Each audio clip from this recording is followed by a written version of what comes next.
You know who is my biggest fan when they come to these shows? There are people that have never been to one before.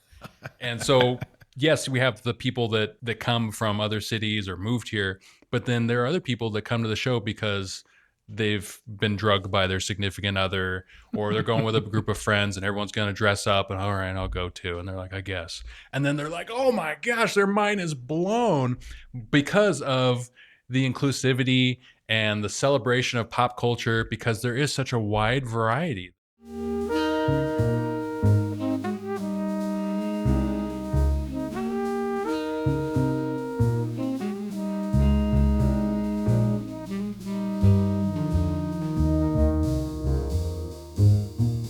This is A Line Around Your Thoughts, a podcast that centers on conversations with artists, writers, musicians, and creatives from around the Inland Northwest. I'm your host, EJ Iannelli.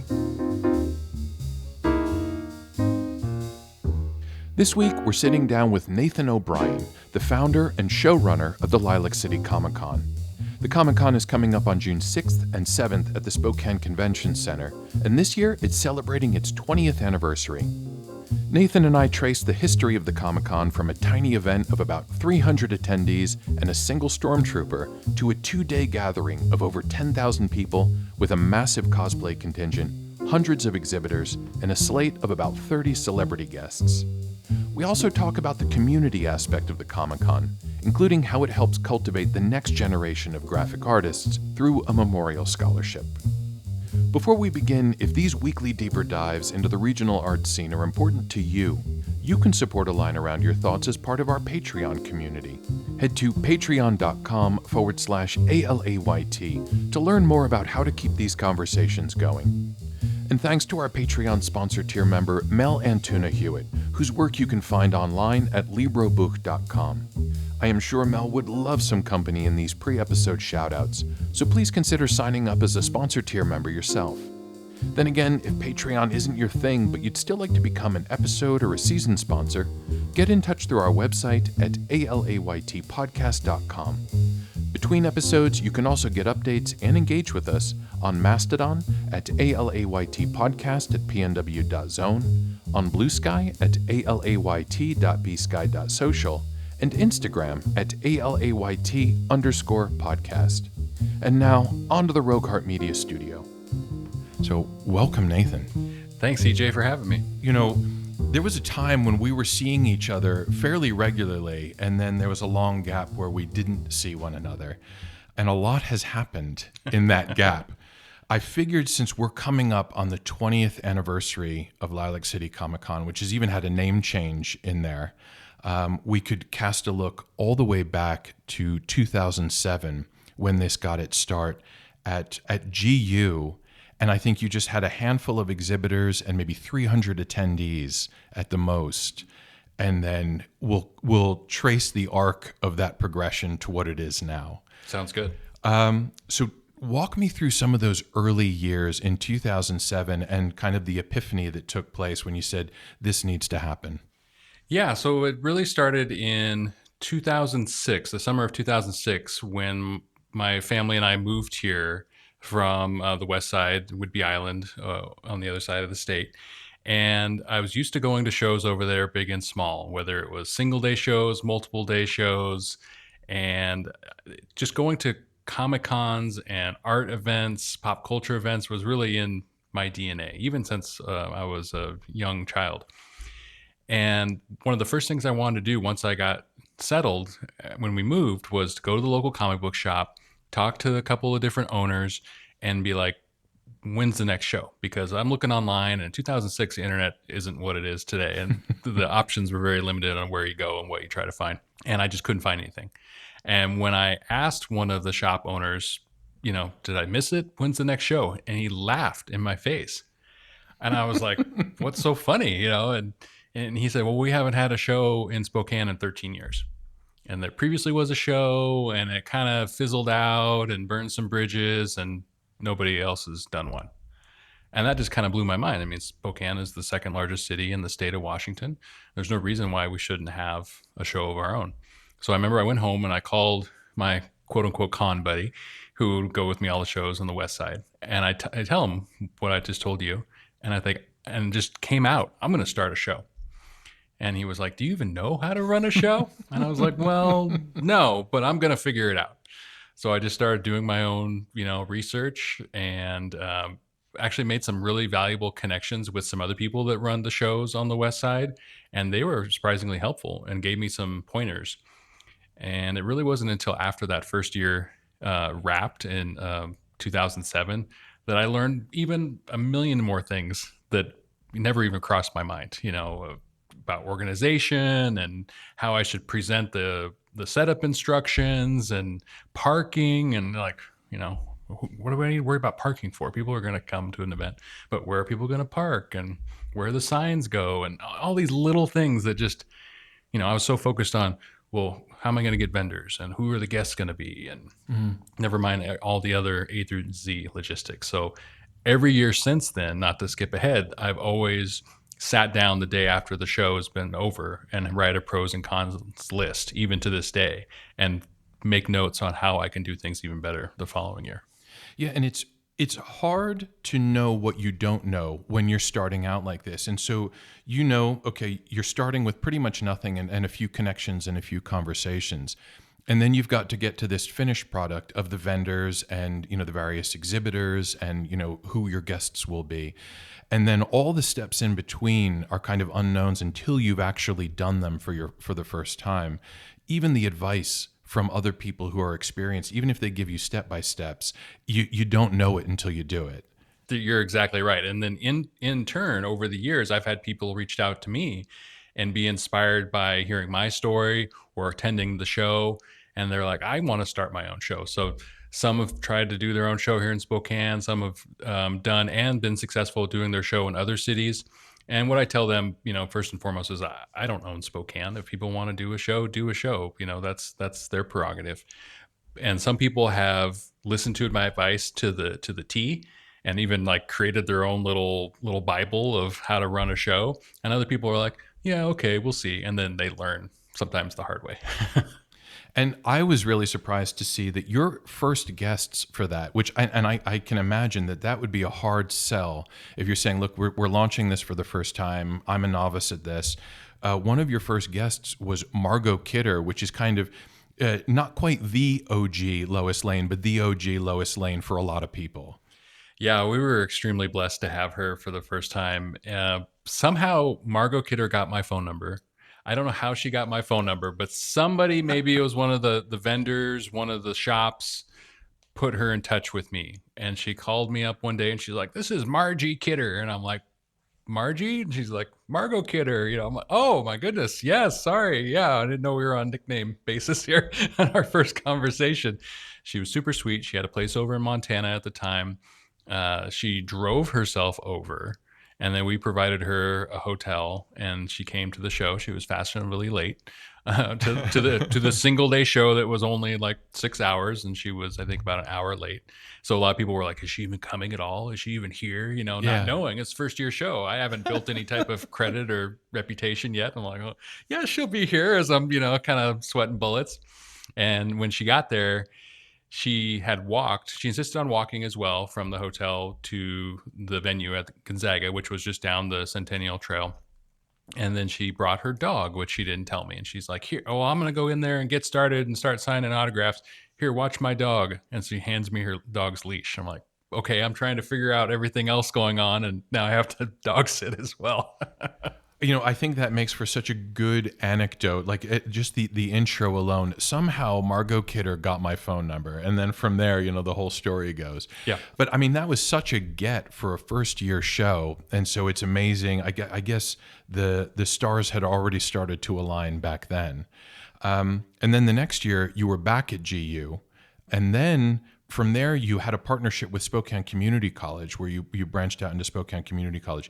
Talk me through those years as you were past that initial hurdle, and this was kind of the growth phase. And it was also, too, it was still Spokane Comic-Con at this point, wasn't it? Correct. We were Spokane Comic-Con from 2007 to 2013, I want to say. Mm-hmm. And that was, again, one of those things, trying to figure out, okay, what are we going to call a show? Spokane Comic-Con, check, move on to the next problem that I need to figure out. Yeah, City Gave it Comic-Con put like them 2 seconds together. of thought, and it wasn't until as we continued to grow, and the idea was always there, probably since year 2 of I want to take this show to the convention center, Yeah. but it needs to be done right, and it needs to be can't go from A to Z. We have to build up to it.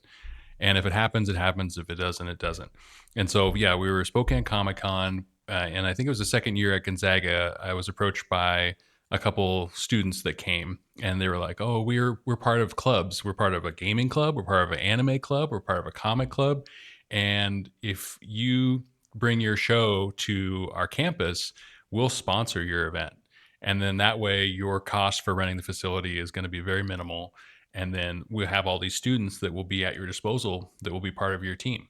And that was the absolute best thing for me as a new showrunner, that my budget was extremely tiny. Mhm. I mean, the case in point, the first year, it was all I could do to afford a flight and pay for 2 hotel rooms. And were you doing this out of pocket, or did At you? the time, I was doing it out of pocket. I mean, the business structure was, oh, I figure out how much am I paying for the facility, Mhm. and how much am I paying for per square feet. So then how many 10 by 10 booths can I fit in there? So then that's how much I should be charging people. So in turn, it's how much am I paying to rent the facility divided by how many spaces is how much I'm charging booths. And that's pretty much how I've kept it ever since. Because there are promotional costs that go into this. I mean, really significant promotional costs. Guest stars don't necessarily come cheap, and so that's another thing. So yeah, there are a lot of. I wouldn't necessarily call them hidden costs, but they can quickly creep up on you beyond the standard rental fees and that sort of thing. Yeah, there's insurance, there's accommodations, there's travel. Every special guest has a food money, Hmm. luggage, you name it, it's out there. So yeah, not to get off track, but the best thing that came from being at the community colleges and them working with my budget so I could grow financially was that all the relationships I developed with those students. And to this day, many of those students have graduated, have families, are successful adults in the community, and still return to volunteer with me to this day. And that's kind of the ideal, because so many of the conversations that I have in this room, it's like people end up leaving Spokane for other opportunities. And so much of what the creative community is doing is trying to build this, infrastructure, however that might look, of events and opportunities that keeps people here. Mm-hmm. And this sounds like it's doing that, where you form these relationships when people are still in school. And then, even if they go away, they're coming back for Comic-Con. Yeah, and I've been super fortunate, and I tell them every single year when it's time to, sign back up for what shifts they're able to work, that I understand that you all have lives and responsibilities, and there are no hard feelings if anybody can't make it. And that's happened a few times. There are people that, oh, I'm going to miss my first one in 9 years, but I got a family member getting married, or somebody gets sick or whatever. That's fine. We'll see you at the next one, and we just keep trucking. And I'm trying to think of like milestones along the way. So, there was the name change that you said came in like 2013, 2014, the venue change. And with each year, I mean, I think this is really encouraging. If you look at the attendance counts, they increase fairly significantly based on the previous year.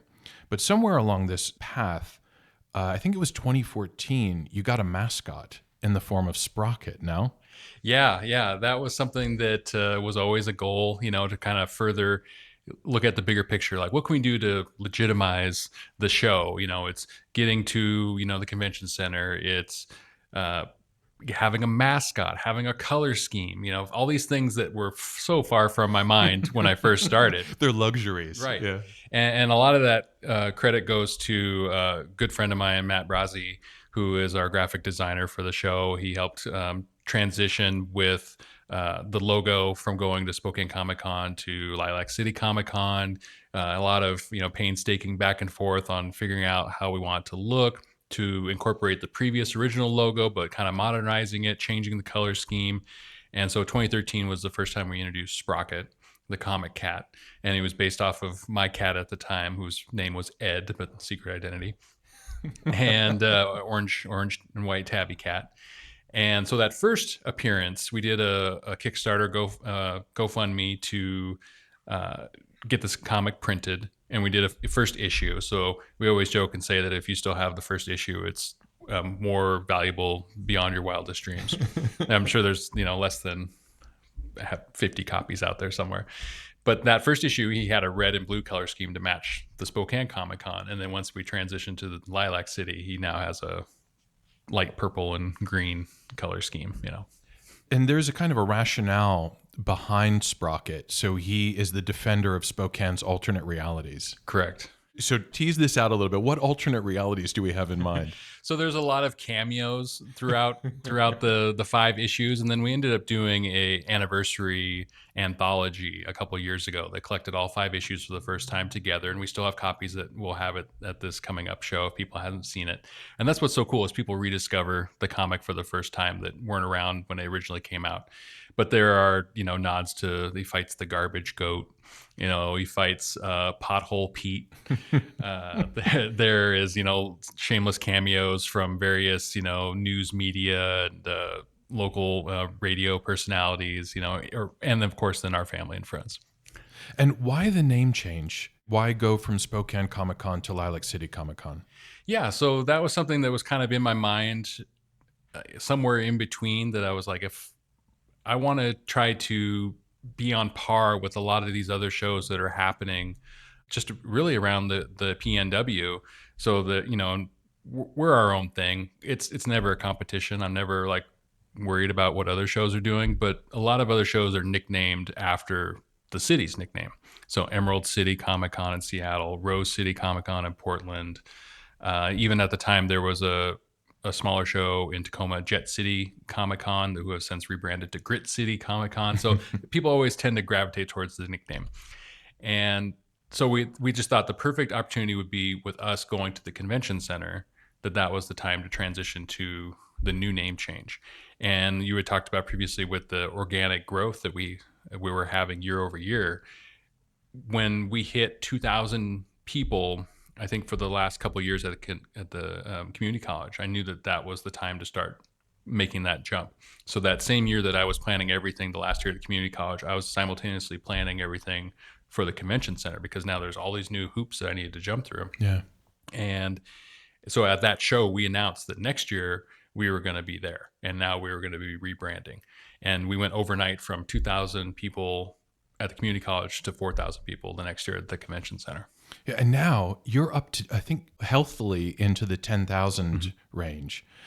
So what have been some of the growing pains along the way, and what are some of the nail biters? For example, when you announce, okay, we're going to be at the Spokane Convention Center next year, there's a whole year for bad things to happen, and unforeseen things to happen. So is there some of the uncertainty part of the difficulty or the challenge in organizing this event?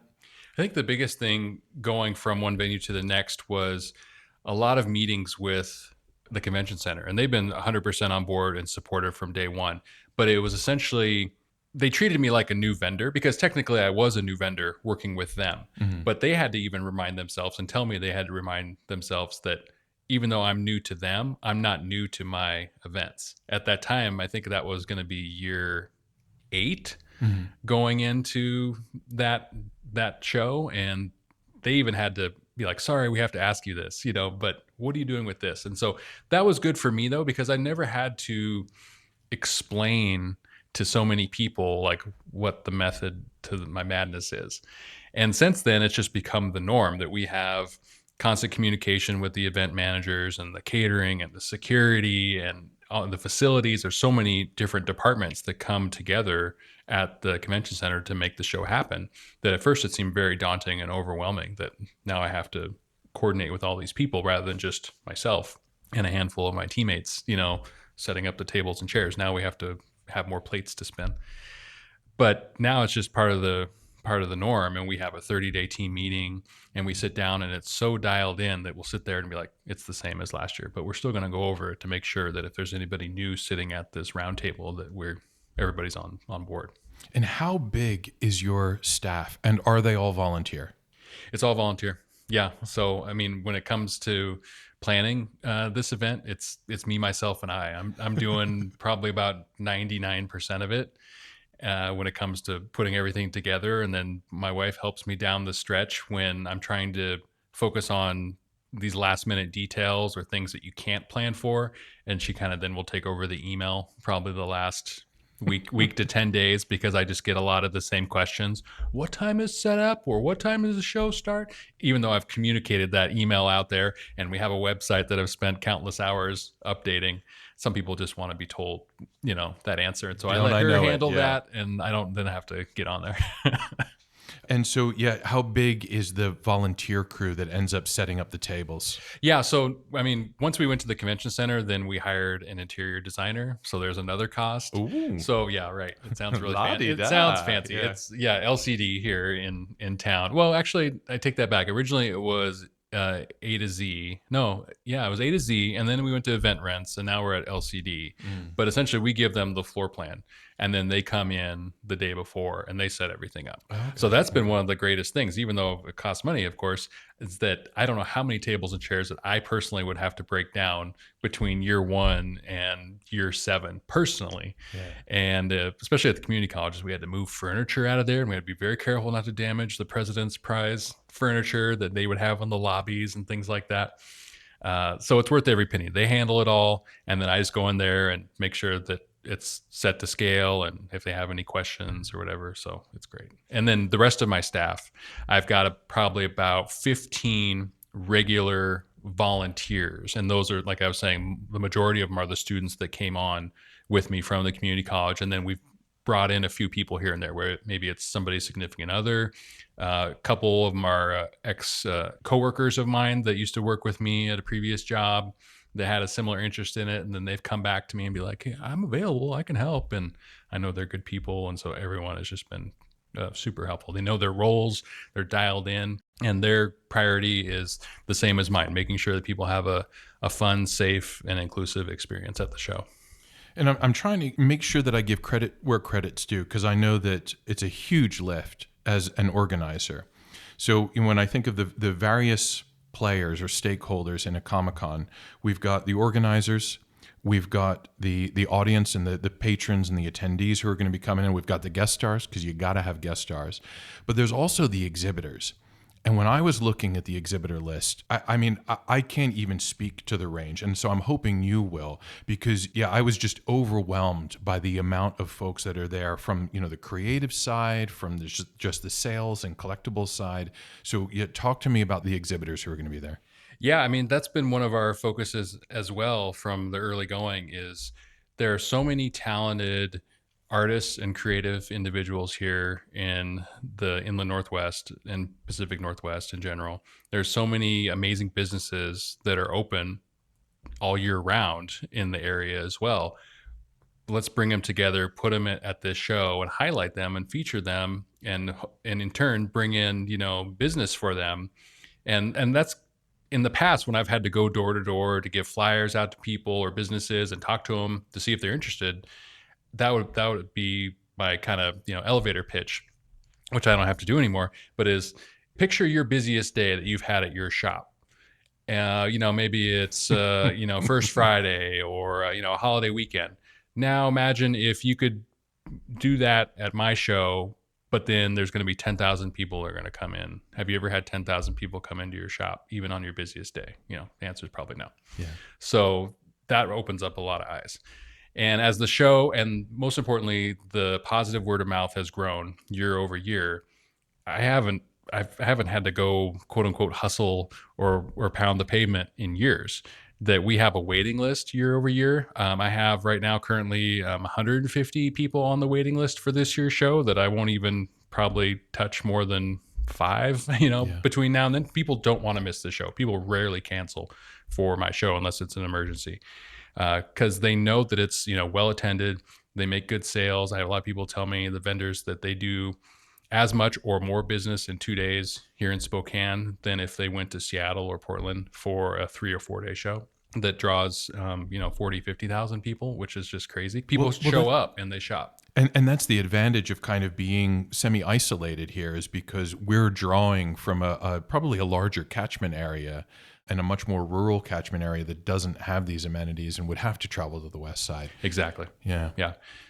And have some of the challenges over the years been like getting the word out? Because I know when we first met up, I think it was still going by Spokane Comic-Con, and it was kind of the name change was imminent. And you were like, oh yeah, I'm involved in this. Now, I have to confess, I am not immersed in the comics or collectible community, so it might not necessarily have been on my radar, but it was still something that I had never heard of. And you're probably thinking, dude, I've been doing this for how many years and you don't know this. So do you still have those conversations with folks where people are like, Lilac City, what now? I have conversations with people like that every day. And that's fine. It used to drive me up the wall because I'm like, this is year 7. This is year 8. You don't know? Yeah. But you think about it, put it from in their point of view. People have their own lives. They have so many things going on, and people are in their own bubbles, and that's fine. And unless that is something that, like I was saying originally, it's ingrained in you from an early age that you're going to comic book shops or you're going to movies, you're going to, a toy release, a Star Wars toy release at midnight, whatever it may be. If those things aren't part of your DNA, then you're probably not thinking about when's the next show happening. Mm. And so that used to bother me. And since I've let that go. And you found your zen. I have. But then so many people discover the show for the first time every year for different reasons, whether they've moved to the area, and we've had so much growth, over the last, 5-6 years of people coming here for different reasons. And so that I benefited from that. And then I hear also from people that like, well, I'm from San Diego or I'm from Kansas City, wherever it may be. And we have a big con there. And so again, that's ingrained in them. And then so they like, oh, we have one here too. Great. So kind of the same thought process that I had. I'm like, why don't we have one? Well, we do now. And so they just naturally gravitate to that. And, you describe this phenomenon or this dynamic of people saying, oh, I make a point of visiting the Comic-Cons and we had one in where I used to live and now I want to come to this one. And I think that drives home a really important point of this, which is the community aspect. And it is the coming together and kind of geeking out over your favorite comics and sharing this love, even though the choices that you've got are infinite and there isn't necessarily going to be a ton of overlap between someone's love of, say, Pokemon and someone's love of the Marvel universe or something like that. But there really is this shared passion. And I was trying to think of another type of convention or another event that really captures this same spirit. And I can't think of one. I mean, there are other conventions. There are tech conventions where people get together, and there are science conventions where people. But man, I really feel like Comic-Cons in particular are just unique in this way. Mm-hmm. So, am I wrong in thinking that? No, you're exactly right. You hit the nail on the head there. And I was thinking as well that who is my biggest fan when they come to these shows? There are people that have never been to one before, and so yes, we have the people that come from other cities or moved here, but then there are other people that come to the show because they've been drugged by their significant other, or they're going with a group of friends and everyone's going to dress up and all right, I'll go too. And they're like, I guess. And then they're like, oh my gosh, their mind is blown because of the inclusivity and the celebration of pop culture, because there is such a wide variety that you're going to find someone that, loves Pokemon. You're going to find someone who loves Marvel. But then you're going to find someone that's going to be dressed like Mr. T. And it's like, oh my gosh, Mr. T, I remember him. I used to watch the A-Team all the time. So you're going to find this huge variety of demographics, for everybody. Yeah, and Comic-Con almost seems unnecessarily limiting because it really does transcend comics. Mm-hmm. And so, it is more like a culture con and a pop culture mm-hmm. con. I guess the name has been adopted and standardized, but do you ever feel as though that becomes a misnomer so that people say, oh, no, I don't go because I'm not into comics? You're exactly right. It has evolved over the years, that it originally was focused on comics, comic art, comic related material. And organically, it has evolved with everything that's been happening in society over the last 20 years. So it is just as much about pop culture, TVs, movies, books, cartoons, anime, you name it, gaming, it's out there. And the biggest growth has also been with cosplay. And so, case in point, when we did the first show, we had one cosplayer. Can you imagine going to a show like this nowadays, anywhere, any city, and only seeing one cosplayer? Do you remember what they came dressed as? A stormtrooper. Okay. Yeah, and we fairly have standard cosplayer. Yeah, and so that was amazing. And and he was the hit of the show. Everyone wanted to get a picture with the He stormtrooper. misses those days. Yeah, right. He actually works for me now. Oh, Yeah, okay. he's part of my staff. Oh, I thought he would be envious of the other No, cosplayers. we ended up striking. The attention used to be all on Right. me. He loves the attention. But no, we ended up developing a friendship. He's one of my best friends to this day. And so that's another thing that's evolved too. And so now we have this huge, massive cosplay community of people that turn out not just to compete in the contest, but then people just want to be seen and surrounded by their peers. And so we'll have little meetups of people all wearing outfits from a similar show, and then we'll have other people that are there to make something original and display it as well. And just the most important thing is people just feeling comfortable to express what they love and be themselves. And I feel like this offers a natural seg into some of the questions that I had about the guest stars, because they are pulled from well outside the world of animation and the world of comics. But I feel like another component of this community aspect is something that is kind of embedded into the MO of this Comic-Con in particular, which is the scholarship that you make available and also the non-perishables that you gather for our place. So can you talk to me about those two components? And I'd like to start with the scholarship. Yeah, so the scholarship is a memorial scholarship after a local artist, Jesse Acosta, who was a friend of many people, including myself here in the community, would do my show for years. We would have local, free sketch events for kids that he would always be there, different activities and whatnot. He was always front and center, giving back. And when he had unfortunately passed away from cancer at such an early age with a young family, a lot of us were feeling like, it's very sad, it's very tragic. And what can we do to keep his memory alive? Because he cared so much about Spokane and the art community. So it just felt natural, and we didn't care how many hoops we had to jump through to make it happen. So we reached out to the community college, and it's for SFCC in particular, for the Art Scholarship Fund, where he graduated there with a graphic arts degree. And we've been collecting, this could be 9 years now that we've been doing it, I want to say, but 25% of all our merchandise sales goes towards funding that. And then high school seniors apply for it. And let me just clarify, 25% of all merchandise sales at the Comic-Con, which can be exhibitors' biggest day. And so 25% of that are getting, set aside for the scholarship fund. Yeah. Yeah. Oh, that's a gesture and a half right there. It's pretty special. And Matt and I have had the pleasure of, at one point the stipulation was that we review the seniors' art portfolios and we select people. And then it just became, how much money do we have this year? How many people applied? Just give it to them. We don't want people to get rejected. We want to inspire them. We want them to move forward. And so everyone that's been selected, it pays for their first quarter when they go to SFCC. And have you maintained some relationships with some of the artists who have benefited from that scholarship? And have you seen them go on to work, for example, in like the comic field? Not personally, but we have had some conversations where people have come up and thanked us just randomly, but we, don't know them personally. It's a different, age gap, but we've gotten some emails and some interactions. And overall, we've gotten so many amazing donations from people that don't even necessarily buy the merchandise. They just say, I remember Jesse, I want to contribute. And they'll make a donation there, or they'll send us funds that we then put into the scholarship. And it's very touching. And so the Jesse Acosta Scholarship Fund, I can see that seems like a logical outgrowth of this. But then there's also the non-perishable item collection that you do for our place. How did this get started, and what is the purpose of it?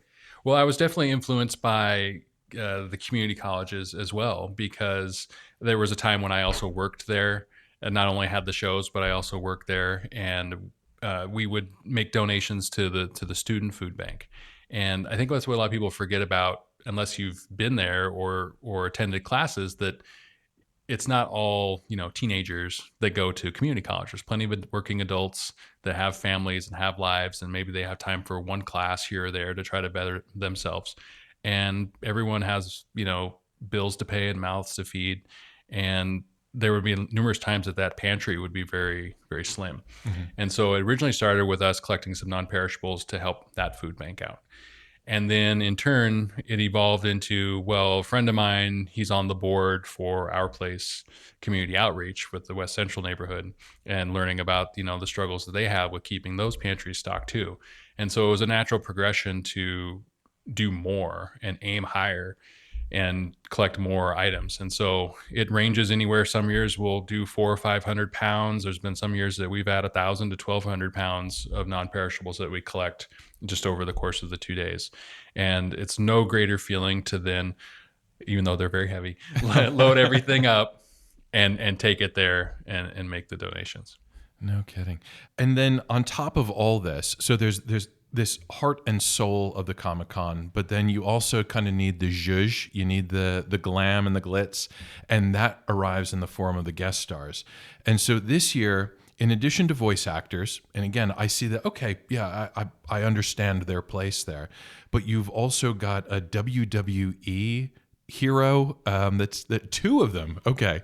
Yeah, tell me about the guest stars who are coming in and why they were chosen. Well, I mean, wrestlers are real life superheroes. They have muscles, they have flashy costumes, they're flying all over the place.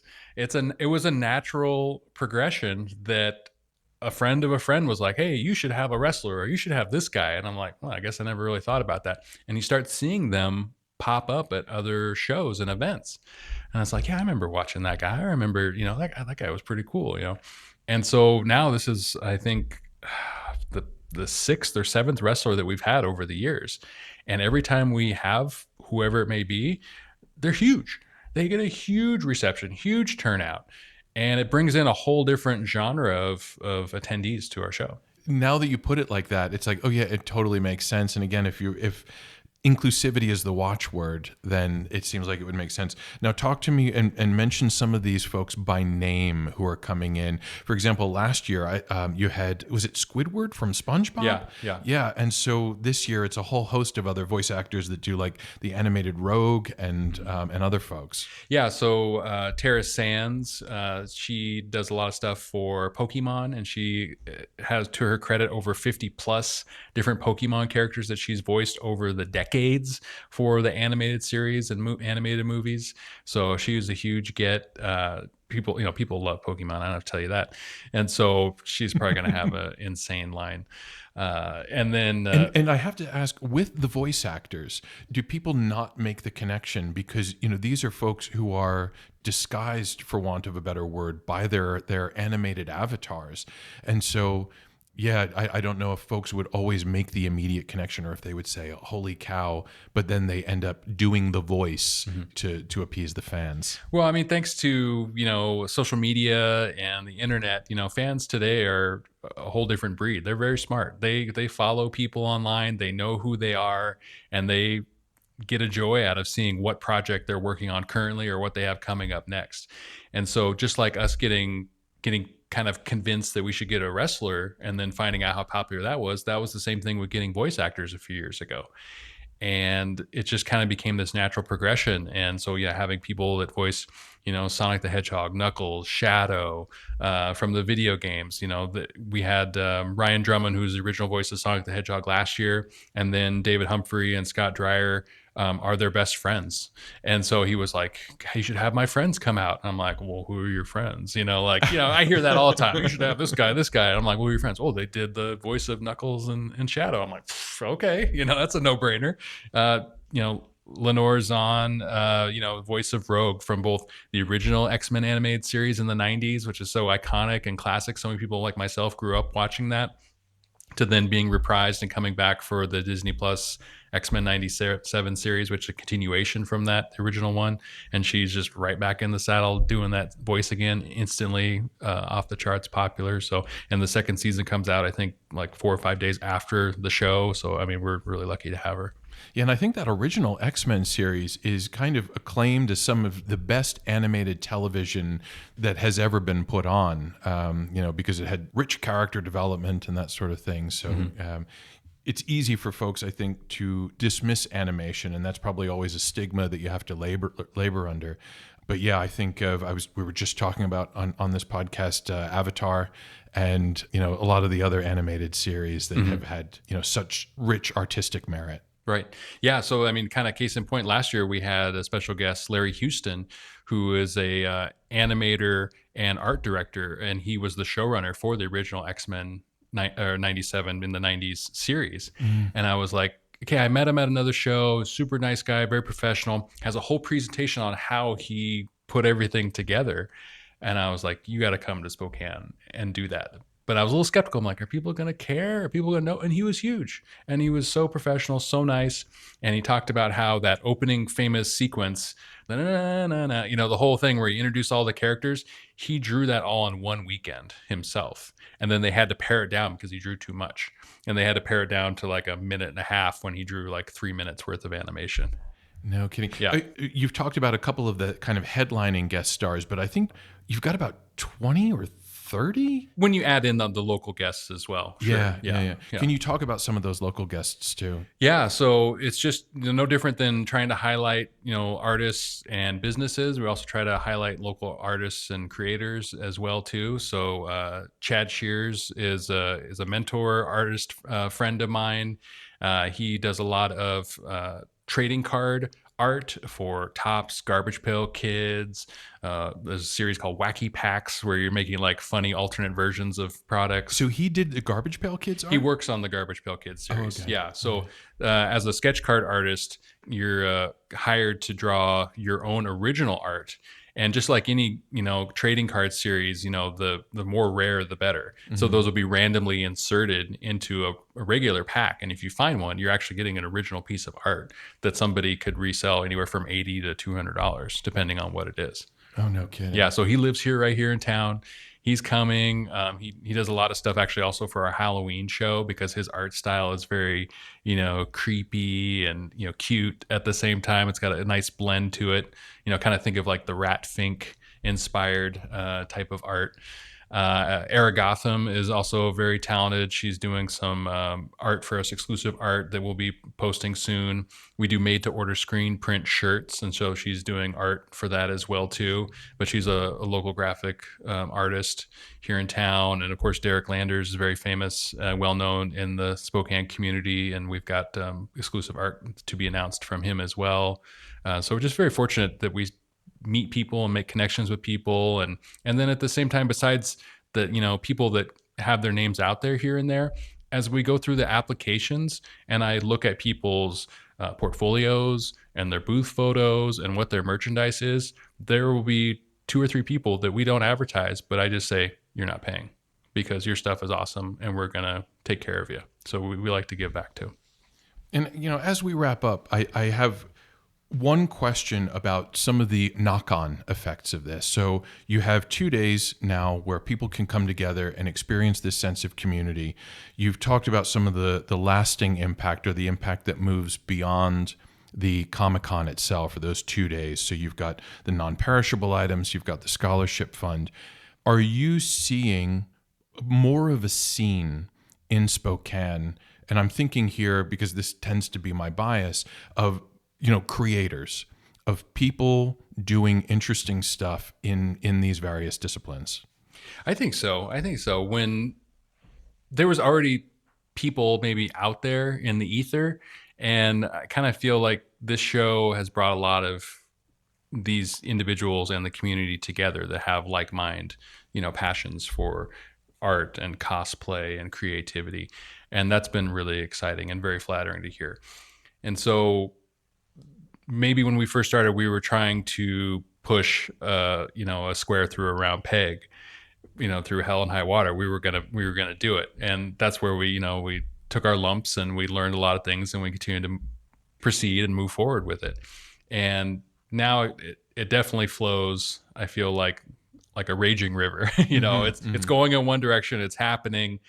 And you got to get on board. Yeah, because your lead times are like a year out. I noticed that your application for this Comic-Con, that first round closed in July of 2025? Yeah, like July 7th. Yeah.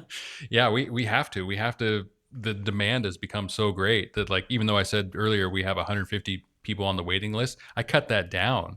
I capped it off because previous years I would have 200, 250 people on a wait list. And again, same thing. I wouldn't even touch 5% of it. So I just felt bad that there was these people that maybe they get selected, but more than likely not. So I would just continue to kind of pare it down. Yeah, and I'm glad you mentioned cosplayers too, because just creating those costumes is an artistic expression and real skill in its own right. What is the most elaborate cosplay, or the one that you've maybe been wowed by? There's been so many, and it's really hard to say which has been the best. I mean, there was a person that did an entire xenomorph out of cardboard, and they had it spray painted black, and they were still able, it was a little chunky because it's cardboard, but they were still able to function. You could tell from 100 yards away that's a xenomorph, clear as day, and that was super impressive. And I think it was like a kid that made it. It was probably like a 13-year-old kid, pretty small, and So a short xenomorph. yeah, but it was great. There was another gal that shows up every year, and essentially what I've been told is makes her own original costume in her apartment all year round just for this opportunity to show it off. So one year she did her own Groot, and she took like the foam noodles and cut them in half, and then like put them on the outside so they look like tree branches, and then painted them, and then was standing on stilts, and then was like 7 feet tall walking around.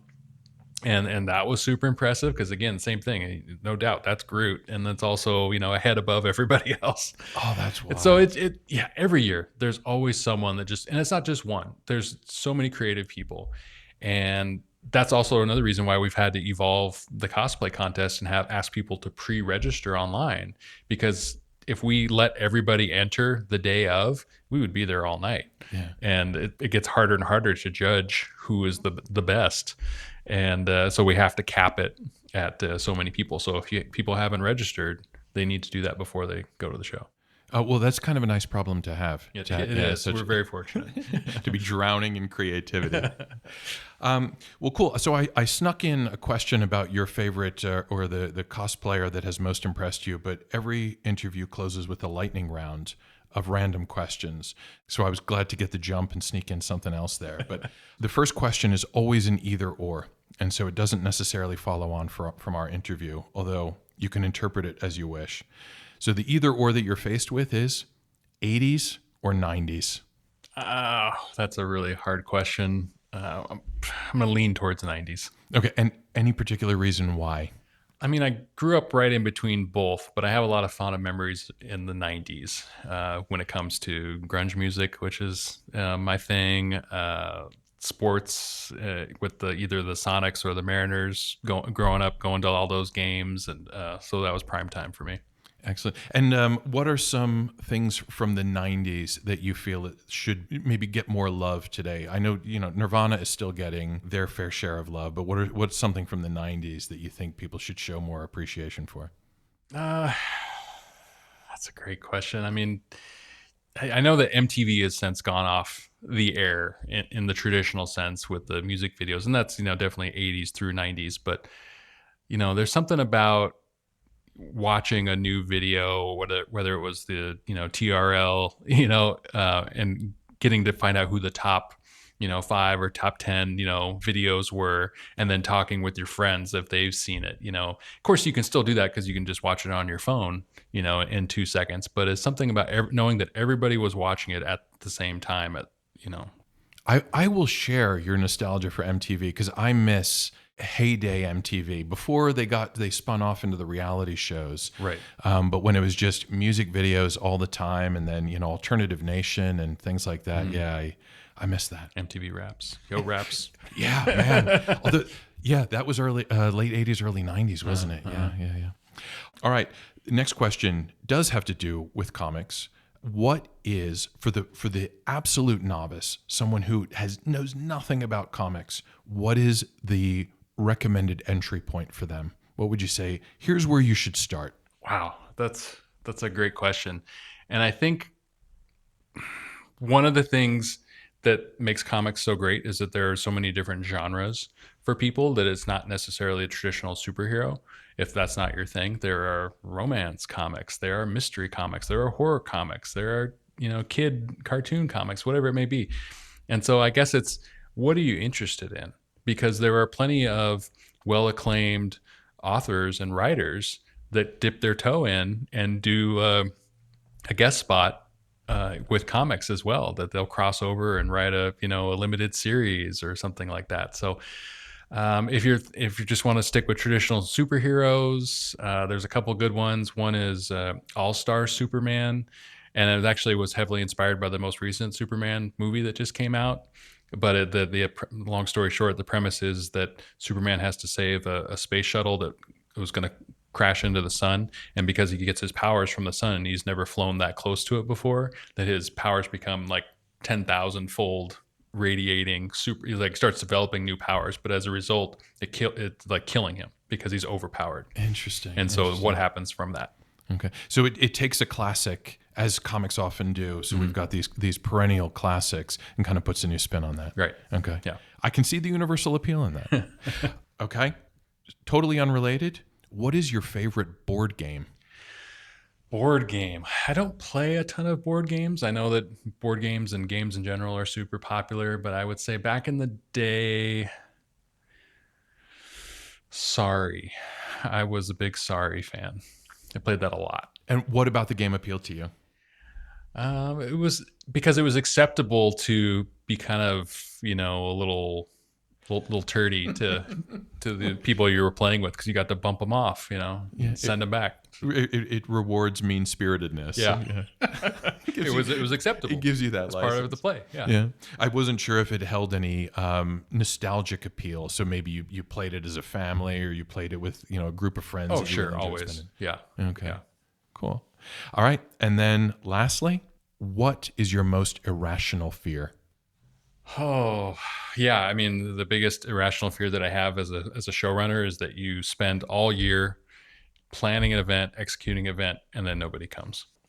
I don't think you have to worry about that too much. And I know that I don't, but it's always there. It's always there. Yeah. And I guess that makes the irrational portion of it, because I think by now it's so well established that you really don't have to worry about that. But yeah, I mean, imagine you've got your exhibitors, you've got the convention center open, and it's just crickets. Right. Yeah. Right. Well, I don't think that will happen on the 20th anniversary. No, I think we're safe. We definitely have a tremendous fan base of not only attendees, but exhibitors as well, too. People that just love the show every which way you could slice it, and we're really thankful for them. Cool. Well, Nathan, thank you so much for coming in today and walking me through the history of the Comic-Con, and then also what's happening this year. Thank you for not quizzing me on exact dates.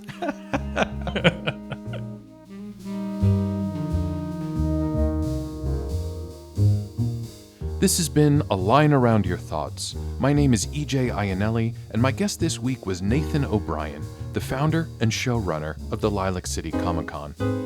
The Comic-Con will be celebrating its 20th anniversary when it runs on June 6th and 7th at the Spokane Convention Center.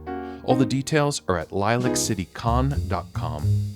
As we close, a nod to our founding sponsor, Rogue Heart Media SPC, proudly rooted in Spokane and supporting our community with media that makes a difference.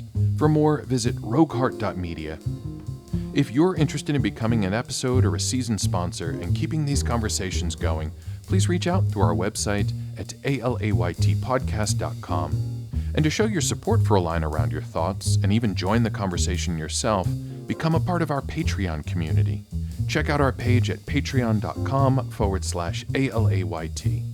In the meantime, you can also get updates and engage with us on Mastodon at alaytpodcast@pnw.zone, on Blue Sky at alayt.bsky.social, and Instagram at alayt_podcast. Until next week.